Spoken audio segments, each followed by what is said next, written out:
Hello and welcome friends, sports 9 में आप सभी लोगों का स्वागत है। चैंपियंस ट्रॉफी के लिए टीम इंडिया का चयन हो गया है, ओडीआई सीरीज के लिए टीम इंडिया का चयन हो गया है। ये सब चीजें मैदान के बाहर थी, जो एक्शन हमने आप तक पूरा पहुंचाया। अब मैदान के अंदर जो है ना, वो एक्शन शुरू होने वाला है। मतलब कि कोलकाता जो है वो टीम इंडिया पहुंच गई है और वहां पर 3 दिन का प्रैक्टिस कैंप है। उसके बाद वो 5 T20I की जो है वो सीरीज शुरू होगी। सबसे पहले आपको स्पोर्ट्स अपडेट दिखाते हैं, उसके बाद आगे की बात करेंगे कि क्या खास है इस कैंप में। टीम इंडिया के खिलाड़ी पहुंच चुके हैं कोलकाता। आज से शुरू होगा 3 दिन का प्रैक्टिस कैंप। नए बैटिंग कोच की देखरेख में जमकर अभ्यास जो है ना, वो टीम इंडिया करने वाली है। सितांशु कोटक रविवार से अपनी जिम्मेदारी, अपना जॉब, अपना रोल जो है उसको निभाना शुरू करेंगे as a batting coach of team India. 5 T20I की सीरीज से पहले जो है वो प्रैक्टिस कैंप लगाया गया है। इंग्लैंड के खिलाड़ी भी जो है वो कोलकाता पहुंच चुके हैं और 22 तारीख को सीरीज का पहला T20I मुकाबला जो है वो खेला जाएगा। सूर्य कुमार यादव की कप्तानी में टीम इंडिया खेलेगी। इस टीम का अनाउंसमेंट पहले ही हो चुका है और एक बैटिंग कोच को जो है ना, वो गौतम गंभीर के कहने पर ही, ठीक है, टीम के साथ जोड़ा गया है कि भाई एक बैटिंग कोच की कमी जो है वो कहीं खल रही थी। उस बैटिंग कोच को जो है वो टीम के साथ जोड़ दिया गया है। हालांकि जिन खिलाड़ियों के लिए या जिस फॉर्मेट में ये कमी खल रही थी, वो फॉर्मेट दूसरा, वो टेस्ट मैच है, वो ओडीआई है, यहाँ पर अभी T20 है। मगर अभी T20s ही स्लॉटेड थे, तो यहीं से वो अपना कार्यभार संभालेंगे और सिर्फ इंग्लैंड सीरीज के लिए है, मतलब कि उस ओडीआई सीरीज तक है। थोड़ा एक आइडिया गंभीर को हो जाएगा, थोड़ा एक आइडिया यहाँ पर टीम इंडिया के खिलाड़ियों को हो जाएगा, थोड़ा जो है ना फिलर्स जो है वो खिलाड़ियों से बीसीसीआई को भी मिल जाएंगे कि भाई जो अगर कोई सपोर्ट स्टाफ में एक एडिशन इस तरीके का किया गया है जिसकी कमी खल रही थी, तो उसका रिएक्शन क्या है, उसका फायदा नुकसान, नफा नुकसान किस तरीके का यहां पर हो रहा है। एक नई शुरुआत एक तरीके से कह सकते हैं कि भाई एक जो सेटबैक लगा बीजीटी के बाद, अब जो सपोर्ट स्टाफ है कम से कम वो अपना एक नई शुरुआत कर रहा है। गौतम गंभीर एक फ्रेश आइडियाज के साथ आएंगे और एक फ्रेश सोच के साथ आएंगे और जो हो चुका, जो पास्ट हो गया, जो बीत गया, उसको भुलाकर एक नई शुरुआत यहां से टीम इंडिया करना चाहेगी। बिल्कुल पूरी तरीके से। और बल्लेबाजी कोच की जरूरत तो थी। देखिए, लगातार हम भी स्पोर्ट्स 9 पे लगातार सवाल उठा रहे थे कि भाई लगातार अगर इतने सारे खिलाड़ियों का खराब प्रदर्शन, एक साथ बैड पैच आ रहा है, एक साथ खिलाड़ी नहीं परफॉर्म कर पा रहे हैं, तो दिक्कत तो है। और अगर दिक्कत है तो भाई उसके लिए जब आपको चोट लगती है तो आप डॉक्टर के पास जाते हैं, और आपके पास डॉक्टर ही नहीं है तो फिर आप कितने भी घरेलू नुस्खे कर ले, बहुत सारी चीजें कर ले, कभी कभी वो काम आएंगे, कभी नहीं आएंगे। लेकिन अगर आप एक सर्टिफाइड डॉक्टर के पास जाते हैं तो शायद आपको ये समझ में आएगा कि भाई वो बेहतर तरीके से आपका इलाज करेगा। और वहां पे जरूरत थी एक बल्लेबाजी कोच की। आप देखिए, जब इसके पहले संजय बांगर टीम के साथ थे, विक्रम राठौड़ थे टीम के साथ, टीम ने बेहतर किया। बल्लेबाज जब अपनी कमियां, उनकी कुछ नई कमी निकल के आती थी, उस पर काम किया जाता था और बल्लेबाज उससे कमबैक करते थे। लेकिन यहां पे बल्लेबाजी कोच कोई था ही नहीं। अभिषेक नायर अकेले क्या क्या करेंगे, असिस्टेंट कोच है वो, टेक्निकली तो बैटिंग कोच है भी नहीं। तो यहां पे दिक्कत लगातार हो रही थी और इसीलिए मुझे लगता है कि बल्लेबाजी कोच की जरूरत थी। वो आएंगे, देखेंगे, फॉर्मेट अलग है, ठीक है, लेकिन एक कॉर्डियल कोऑर्डिनेशन बनाने में भी समय लगता है। मुझे लगता है इंग्लैंड सीरीज वो एक आइस ब्रेकर का काम करेगी, जहां पे वो टीम के साथ घुले मिलेंगे। उसके बाद कुछ बातें होंगी, टेक्निक्स पे बात होगी, कौन कैसे खेलता है। और मुझे लगता है कि ओवरऑल अगर आप देखें तो टीम इंडिया को जरूरत भी थी और टीम इंडिया की जरूरत को पूरा भी किया गया है। तुरंत एक बैटिंग कोच को हायर किया गया है और उम्मीद करेंगे कि यहां से बल्लेबाजों के अच्छे दिन एटलीस्ट शुरू हो जाएं। कम से कम नहीं तो अगले वनडे वर्ल्ड कप यानी 2027 वर्ल्ड कप तक हमारे जो बल्लेबाज हैं वो एक अच्छे टच में नजर आए। तो ये अगले जो 2-3 साल हैं बड़े क्रूशल होने वाले इंडियन क्रिकेट के लिए। बड़े बड़े ट्रांजिशन फेज से हम गुजरेंगे, कई बड़ी ट्रॉफियां हमारे सामने हैं, कई बड़े टूर्नामेंट्स हैं। तो ओवरऑल अगर आप देखें तो एक अच्छा मूव है। आगे देखते हुए, अगले 2-3 सालों को देखते हुए बैटिंग कोच की जरूरत थी, आ गए हैं। उम्मीद करेंगे कि टीम इंडिया अब यहां से बल्लेबाज जो है स्पेशली वो बहुत शानदार करेंगे, क्योंकि गेंदबाजों ने आपको पिछले कुछ सालों में हर बार कमबैक करा के दिया है। हर बार टेस्ट मैचेस की बात हो या कोई भी बात हो, लेकिन गेंदबाज कमबैक कराते हैं। दिक्कत होती है बल्लेबाजों में, और बल्लेबाजी कोच के आने के बाद उम्मीद करेंगे कि वो दिक्कत दूर हो जाए टीम इंडिया की। बिल्कुल जी, कोशिश तो यही रहेगी। और 3 दिन का कैंप है, 3 दिन के कैंप में जमकर अभ्यास यहां पर होने वाला है। वैसे T20 टीम को ज्यादा दिक्कत परेशानी हो नहीं रही। तमाम चिपिंग एंड चेंजेस, एक्सपेरिमेंट के बाद ये टीम जो है वो जीत का रास्ता तलाश लेती है। सूर्य कुमार यादव की कप्तानी में अभी तक टीम इंडिया ने कोई भी सीरीज गवाई नहीं है। 5 सीरीज हो चुकी हैं, ठीक है, मतलब फुल टाइम कैप्टन बने, उससे पहले भी 2 सीरीज में उन्होंने कैप्टनसी की है, कोई भी सीरीज गवाई नहीं है। एक ड्रॉ खेली थी ऑस्ट्रेलिया से, ये साउथ अफ्रीका से, 2 मैच की सीरीज, हाँ 2 मैच की सीरीज थी, वो ड्रॉ खेली थी। बाकी सीरीज जो है वो टीम इंडिया ने यहाँ पर जीती है। चलिए जी, ये तो जो है वो पूरा मुकाबला जो है वो उस तरीके से यहाँ पर पैन आउट होगा। अब ये कैंप की खबर आ गई, टीम इंडिया इकट्ठी हो रही है कोलकाता में, वो भी खबर आ गई। मगर चैंपियंस ट्रॉफी को लेकर ना जो टीम सिलेक्शन हुआ है उस पर अब बात कर लेते हैं। पहले टीम स्क्वाड दिखाएं, ठीक है, उसके बाद आगे बात करेंगे। पहले टीम स्क्वाड दिखा देते हैं क्योंकि उसको लेकर ना कुछ और अपडेट्स ना बाद में आती रही हैं जिन पर बात होना बाकी है।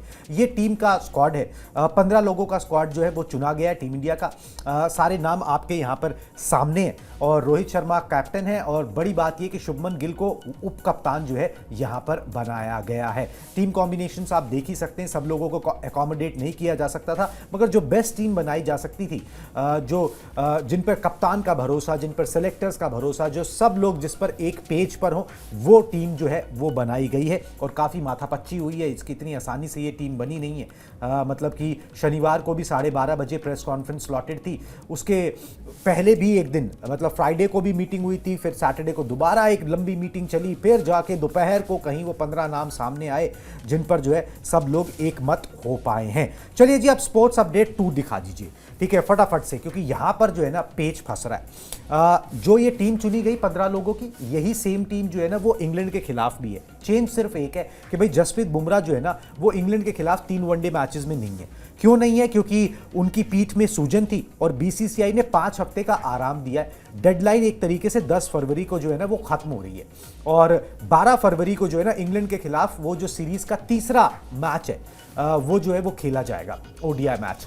तो उम्मीद की जा रही है और ये प्रावधान रखा गया है। ये सिलेक्शन के बाद जो सवाल जवाब हुए उनमें से निकल के ये बात जो है फिर बाद में सामने आई कि जसप्रीत बुमराह को भी उसी प्रोसेस से चैंपियंस ट्रॉफी में खिलाया जाएगा जिस प्रोसेस से बाकियों को खिलाया जाता है। हाँ, इसमें थोड़ी सी ढिलाई जरूर बरती गई है, मगर यह जरूर है कि चैंपियंस ट्रॉफी से पहले उन्हें वो एक वनडे मैच में अपनी मैच फिटनेस साबित करनी होगी, दुनिया को दिखाना होगा, सेलेक्टर्स को दिखाना होगा, अपने आप को साबित करना होगा कि हाँ भाई he is fit and fine. ठीक है, तो ये चीज है कि भाई वहां पे 10 फरवरी तक आराम है। 12 फरवरी को जो ओडीआई मैच है इंग्लैंड से, अभी टीम में शामिल नहीं है क्योंकि बायलैटरल सीरीज है, आप कभी भी किसी खिलाड़ी को टीम में शामिल कर सकते हो, तो वहां पर जसप्रीत बुमराह को मैदान पर उतारा जा सकता है। बाकी सब चीजें सॉर्टेड नजर आ रही हैं, सब खिलाड़ी as of now fit and fine है। थोड़ा बहुत निगल इधर उधर चलता है जो विराट कोहली या केएल राहुल को है, जिसकी वजह से वो रणजी भी नहीं खेल रहे, मगर सबसे बड़ी चिंता यहां पर जसप्रीत बुमराह को लेकर ही थी। एक अच्छा फैसला कि भाई सीधा चैंपियंस ट्रॉफी में ले जाने से पहले एक ओडीआई मैच अगर खेलने, पूरे 10 ओवर नहीं तो 6, 7, 8 ओवर डालने, तो कम से कम एक संतोष रहेगा। एब्सोल्युटली, देखिए बड़े खिलाड़ी हैं, पता है कैसे करनी है गेंदबाजी, क्या करनी है, लेकिन इस फॉर्मेट से कई दिन से दूर है मुझे लगता है कि, और बिल्कुल ज़रूरत थी उनको। अगर फिट हो जाते हैं, एक मैच खेल लेते हैं, बहुत अच्छी बात होगी। और रिदम में आना हमेशा से, कोई भी खिलाड़ी हो, कितना ही बड़ा खिलाड़ी हो, रिदम में आना बहुत ज़रूरी होता है। मतलब अगर आप थोड़े बहुत चोटिल भी है ना, लेकिन आप गेंदबाजी करके एक बार रिदम में आ गए तो वो चोट भी बहुत, अगर माइनर चोट है तो आप उसको इग्नोर भी कर सकते हैं। आप सोचिए मोहम्मद शमी की हम एग्जांपल लेते हैं। मोहम्मद शमी चोटिल थे वर्ल्ड कप में और उनको वो घुटने की चोट और जो निगल जिसकी हम बात कर रहे हैं वो परेशान कर रहा था, लेकिन उसको इग्नोर करते हुए लगातार पूरे वर्ल्ड कप उन्होंने उस चोट के साथ, उस हल्के से दर्द के साथ उन्होंने गेंदबाजी की है। लेकिन चूंकि वो रिदम में थे, बेहतर रिदम में थे, उनको ज्यादा एफर्ट नहीं लगाना पड़ रहा था, बॉडी बिल्कुल गेंदबाजी के रिदम में थी और वहीं पे उन्होंने कितना कमाल किया। वर्ल्ड कप के बाद फिर जाते हैं, अपनी सर्जरी कराते हैं, फिर कम बैक करते हैं। तो सारी चीजें होती हैं। एज अ बॉलर आप इतने बड़े टूर्नामेंट को मिस नहीं करना चाहेंगे। बहुत आईसीसी टूर्नामेंट खेलना इंडिया के लिए बहुत बड़ी बात होती है। जसप्रीत बुमराह भी ऐसा ही करना चाहेंगे कि वो इस टूर्नामेंट का हिस्सा होना चाहेंगे। वो चाहेंगे कि एक बार फिर से, क्योंकि देखिए full time Jasprit Bumrah 2024 T20 world cup में हमारे साथ थे और हमने वो वर्ल्ड कप जीता और बुमराह की वजह से ही जीता। आप सब इस बात को मानेंगे। तो मुझे लगता है कि जसप्रीत बुमराह बड़े खिलाड़ी हैं, एक मैच उनको ट्राई कर लिया जाए। ज्यादा मैं कहता हूं 10 ओवर भी ना फेंकवाए जाए, 5-6 ओवर अगर फेंक लेते हैं, एक रिदम बेसिक टेस्ट हो जाती है कि हाँ कोई निगल या कोई दिक्कत की बात नहीं है, गेंदबाजी अच्छे से हो रही है, फ्री फ्लोइंग आर्म चल रहा है, तो मुझे लगता है कि उसके बाद फिर सीधे चैंपियंस ट्रॉफी में उनको उतारा जा सकता है। बुमराह बड़े क्रूशियल हैं, बहुत इंपॉर्टेंट कड़ी है बुमराह, और बुमराह का ना रहना टीम इंडिया के लिए बहुत बड़ा झटका हो सकता है। इसलिए एक बार ट्राई एंड टेस्ट कर लेना सीधा चैंपियंस ट्रॉफी में उतारने से पहले is always a better option. बिल्कुल जी, ये ट्राई एंड टेस्ट करना बेशक जो है ना वो बहुत ज़रूरी है। वैसे प्रेस कॉन्फ्रेंस के अंदर क्या बात कही अजीत आगरकर ने और रोहित शर्मा ने जसप्रीत बुमराह को लेकर, वो फटाफट से आपको दिखा देते हैं। पहले अजीत आगरकर दिखा दें। अगर चैंपियंस ट्रॉफी में टीम इंडिया के बुमराह चैंपियंस ट्रॉफी में टीम इंडिया के स्क्वाड में शामिल हैं, लेकिन इंग्लैंड के खिलाफ खेले जाने वाली सीरीज में वो रेस्ट पर रहेंगे। अब इसमें एक्सेप्शन जो था वो मैंने आपको बता दिया। उनकी मेडिकल रिपोर्ट्स के आधार पर आगे के फैसले लिए जाएंगे। बुमराह अगर चैंपियंस ट्रॉफी तक पूरी तरह से नहीं फिट होते हैं तो उन्हें यह टूर्नामेंट मिस करना पड़ सकता है। तो कंडीशंस जो है ना कुछ इस किस्म की हैं। बुमराह ने बेशक बोला कि भाई बेड रेस्ट और ये और वो बड़ी बड़ी बातें नहीं है, स्ट्रेस फ्रैक्चर नहीं है, वो भी सच्चाई है, मगर ये भी सच्चाई है कि भाई चीज़ें जो है ना वो 100% फिट नहीं है और वो हो पाएंगी या नहीं हो पाएंगी, पास्ट रिकॉर्ड देखकर लगता नहीं है कि भाई वो टाइमली चीज़ें जो है ना वो इंटैक्ट हो सकती हैं। तो Ajit Agarkar is also not sure, इसलिए उनके बैकअप के तौर पर ना हर्षित राणा को जो है ना वो रखा गया है और चैंपियंस ट्रॉफी के लिए अर्शदीप को शामिल किया गया है। बुमराह नहीं तो अर्शदीप, रोहित शर्मा के दिमाग में यही है। दिखा दी रोहित शर्मा की कोट प्लेट दिखा दे, उन्होंने क्या बोला है वो भी बता देता हूं। इस समय जसप्रीत बुमराह के बारे में निश्चित नहीं हूं, इसलिए एक ऐसा खिलाड़ी चाहिए था जो ये भूमिका निभा सके। इसी कारण से अर्शदीप को चुना गया। अर्शदीप सिंह पिछले साल खेले गए T20 वर्ल्ड कप के दौरान टीम इंडिया का हिस्सा थे, वहीं उन्होंने विजय हजारे ट्रॉफी में भी कमाल का प्रदर्शन किया है। थोड़ा सा अनफॉर्चुनेट मुझे पता है क्या लगता है यहां पर। देखिए बुमराह और अर्शदीप का कोई कंपैरिजन नहीं है आयुष, मगर बात यह है कि भाई आप ये क्यों सोच रहे हो कि भाई जसप्रीत बुमराह नहीं है तो भाई उनका रिप्लेसमेंट अर्शदीप सिंह जो है या उनका बैकअप अर्शदीप सिंह हो सकते हैं। अर्शदीप सिंह अपना प्रोग्रेस कर रहे हैं, वो जिस तरीके से प्रोग्रेस होना चाहिए। एक युवा पेसर है, उसने पहले बहुत जल्दी जो है इनरोड्स बनाए, फिर धीरे धीरे मैच्योरिटी आई, अब T20 में अपने आप को पक्का किया, अब धीरे धीरे आप वनडे में जो है ना उनको लेकर आ रहे हो। अब आप उनको जसप्रीत बुमराह वाला रोल और वो रोल निभा सकें, वो बर्डन ना कर दो कहीं आप उनको, कहीं ना कहीं मतलब ये एक कंसर्न मुझे लगता है कि भाई आप जसप्रीत बुमराह की तुलना किसी और से करोगे ना, उस बंदे के साथ नाइंसाफी हो जाएगी। मुझे लगता है कि बिल्कुल हाँ गलत है, लेकिन अर्शदीप ये काम करते आए हैं। बात यही है, आप जो ट्रांजिशन की बात कर रहे हैं, अर्शदीप भी अब मैच्योर हो चुके हैं, डोमेस्टिक क्रिकेट में 10-10 ओवर कर रहे हैं, रणजी में उन्होंने कई सारे ओवर किए। तो अब वो बात जो एक एंगल होता था कि भाई अर्शदीप केवल 4 ओवर के गेंदबाज बन के रह गए, वो बात अब नहीं रह गई है। उस चीज को उन्होंने टिक मार्क कर दिया कि नहीं भाई अब मैं टेस्ट फॉर्मेट में भी आप अगर मुझे मौका देते हो, मैं लंबी 20-20 ओवर की गेंदबाजी एक दिन में कर सकता हूं और वनडे फॉर्मेट में 10 ओवर तो मैं आराम से फेंक सकता हूं। उनके दिमाग में ये सारी चीजें हैं और ये काम कोई नया नहीं होगा उनके लिए। पिछले 2 साल, 2.5 साल, 3 साल की अगर आप बात करें तो ये लगातार करते आए हैं। 2021 के बाद से ही आप देखिए, भुवनेश्वर कुमार के साथ, बुमराह हमारे साथ उस समय भी नहीं थे, भुवनेश्वर कुमार के साथ पेस अटैक को लीड किया है उन्होंने T20 में। काम मोर और लेस वही है, नई गेंद से थोड़ी सी गेंद को स्विंग कराना, अंदर बाहर दोनों तरफ स्विंग कराते हैं। बल्लेबाजों के विकेट चटकाना इनको आता है। विकेट टेकर अगर आप बोले विकेट टेकिंग बॉलर हैं तो yes he is a wicket taking bowler.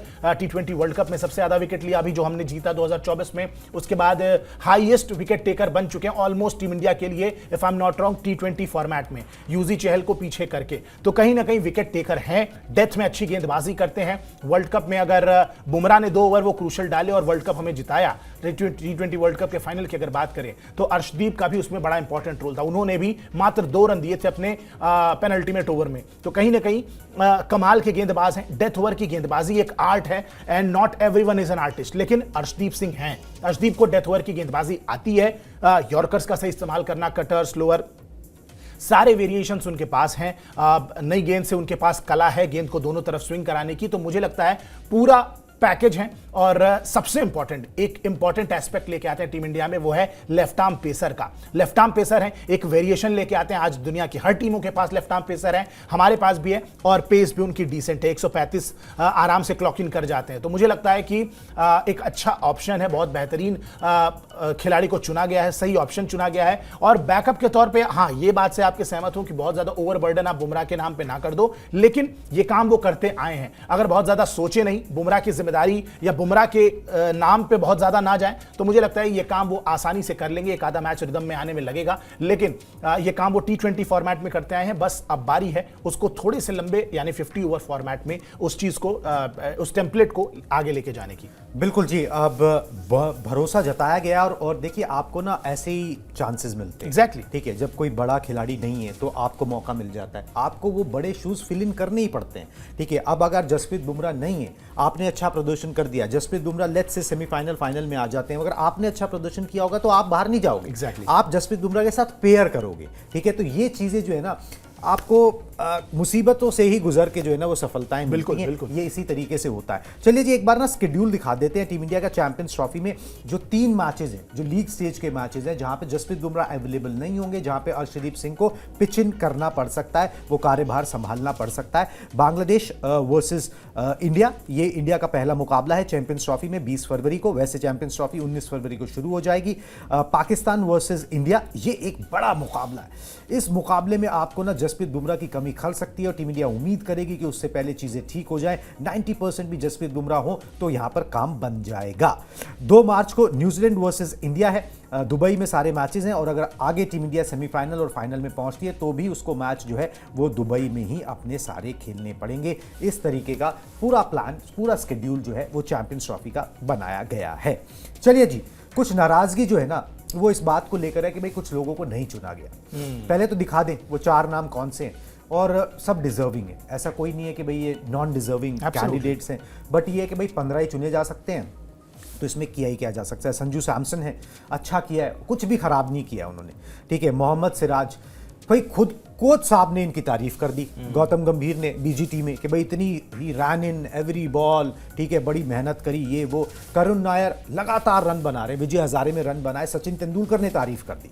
Surya Kumar Yadav, भाई एक फॉर्मेट में इतना अच्छा कर रहे हैं, ठीक है भाई नहीं चले, मगर गारंटी थोड़ी ना लिख के किसी ने थोड़ी ना दे दिया है कि वो कभी नहीं चलेंगे ओडीआई के अंदर। मगर यहाँ पर जो है उस तरीके का प्रमोशन जो है वो नहीं मिला है, दोबारा से भरोसा नहीं जताया गया। एक फॉर्मेट में आप कप्तान बनाते हो, दूसरे में एज ए खिलाड़ी भी ले जाने का भरोसा जो है आप उस खिलाड़ी पर नहीं रख रहे हो। ये भी थोड़ा सा अटपटा सा है, मगर यही है कि भाई अब जो है सो है। जो दूसरे खिलाड़ी हैं उनको भी तो मौके देने हैं, वो प्रूवन खिलाड़ी हैं जिन्होंने इस फॉर्मेट के अंदर अपने आप को यहाँ पर प्रूव किया हुआ है। एक चीज़ जो है ना इन सब चीज़ों में से जो निकल के आ रही है ना आयुष, जो सेंस निकल के आ रही है वो ये निकल के आ रही है, जब आपने बीजीटी के लिए टीम चुनी थी तो आपने कोच की सुनी थी, आपने कोच को कंसल्ट किया था या कोच भी साथ बैठा था, वॉट एवर इट इज, ठीक है। मगर यहां पर जो टीम चुनी गई है, जैसे सिराज नहीं है टीम का हिस्सा, एक सेंस सा ये आता है कि भाई यहां पर ना अब वो थोड़े से पर कतरे गए हैं कि भाई सिलेक्शन का मैटर जो है ना वो सिलेक्टर्स पर और कप्तान पर छोड़ दिया जाए। पहले भी यही होता था। देखिए बॉर्डर गावस्कर ट्रॉफी में कुछ अलग हुआ, गंभीर साहब ने खुद को इंक्लूड और किया, वो ट्रिक नहीं किया, और वो ट्रिक नहीं काम की। अगर शायद वो ट्रिक काम कर जाती तो ये चीज कंटिन्यू होती। ये जो कल्चर नया उन्होंने शुरू करने की कोशिश की कि भाई कोच जो है वो भी इन्वॉल्व रहे टीम सिलेक्शन में, लेकिन कहीं ना कहीं मुझे लगता है कि जिसका काम उसी को साजे, ये एक बड़ी पुरानी कहावत है, होना भी वही चाहिए। देखिए सेलेक्टर्स जो हैं वो पहले से काम करते आ रहे हैं, बहुत बड़े बड़े कोच और बड़े बड़े कप्तान टीम इंडिया के साथ आए, लेकिन कोचों ने कभी भी इन्वॉल्वमेंट नहीं दिखाई टीम सिलेक्शन की। कोच का काम होता है जो भी सिलेक्टेड प्लेयर्स आपको एक बंच ऑफ प्लेयर्स दिए गए हैं उनको कोच करिए, उनकी मेंटालिटी सुधारिए, टेक्निक सुधारिए और ग्राउंड पे वो बेहतर प्रदर्शन करते हुए नजर आने चाहिए।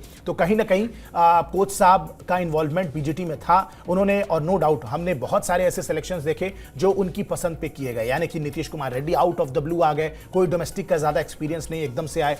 उसके बाद आप वाशिंगटन सुंदर का इंक्लूजन देख लीजिए, फिर चाहे आप हर्षित राणा का इंक्लूजन देख लीजिए, बहुत सारे फैक्टर्स थे जहां पे गौतम गंभीर का इन्फ्लुएंस दिखा टीम पे जब टीम आई बॉर्डर गावस्कर ट्रॉफी के लिए, लेकिन वो काम नहीं किया। 3-1 से टीम इंडिया ये सीरीज हार जाती है, WTC का फाइनल टीम इंडिया मिस कर जाती है। तो ओवरऑल अगर आप देखें तो इस बात को आप मानेंगे कि भाई गौतम गंभीर का इन्वॉल्वमेंट ठीक नहीं था, और शायद ये चीज़ें होती हैं तो फिर और क्लैशेस बढ़ते हैं, और मुझे लगता है कि ये बेहतर डिसीजन था गौतम गंभीर को इससे दूर रखना। सेलेक्टर्स अपना काम करेंगे, वो भी खेले हुए अजीत अगरकर हैं भाई आपके चीफ सेलेक्टर, उन्होंने ओडीआई क्रिकेट से लेकर टेस्ट क्रिकेट में कितना नाम कमाया, मतलब प्रॉब्लली पहले गेंदबाजों में से हुआ करते थे जो 140 प्लस फेंकते थे। हमें भी लगा कि हाँ भाई एक फास्ट बॉलर आया टीम इंडिया के पास, उस दौर के गेंदबाज है वो, कमाल की गेंदबाजी की है, अच्छी खासी क्रिकेट खेली है, उनको समझ है, और इनफैक्ट हर फॉर्मेट खेला है, T20 फॉर्मेट का भी बेसिक एक्सपीरियंस है उनको, तो हर फॉर्मेट को जानते हैं। टीम सिलेक्शन में उनके और भी जो साथी हैं वो सारे भी रहेंगे, तो सबको पता है कि किस तरीके की टीम जा सकती है। और मुझे लगता है ये जो टीम चुनी गई है